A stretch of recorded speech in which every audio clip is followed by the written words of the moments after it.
باز کردن در پارکینگ میایم اول از سمت چپ این درپوش رو باز میکنیم و 2 تا کلید داریم، کلید کوچولو، کلید آبی و قرمز برای سمت چپ میندازیم داخل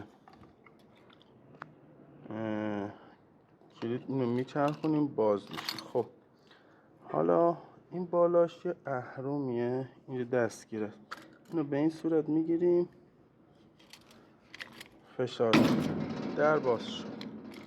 خب حالا بریم سراغ اون و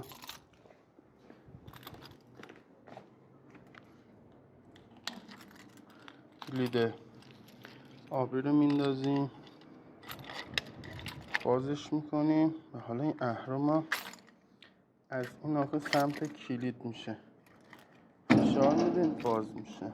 خب حالا ما این دره رو باز میکنیم،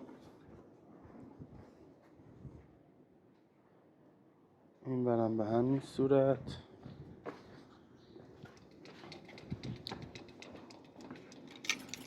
کلید رو برمیداریم، ماشین رو خارج میکنیم که ماشین رو بردیم بیرون، در رو اینطوری میبندیم،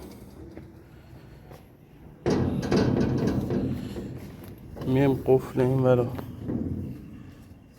برمیگردیم سر جاش که در باز نشه، این برم به همچنین.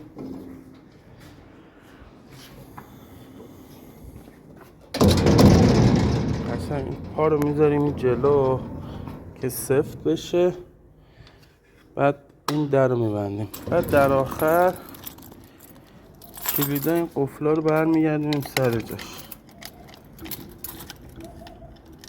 این قرمز این بره، این برمیگردیم به سطح این بالا، نه وقتی این بره این برم آبی رو میاد بالا، باز میکنیم و در بستش.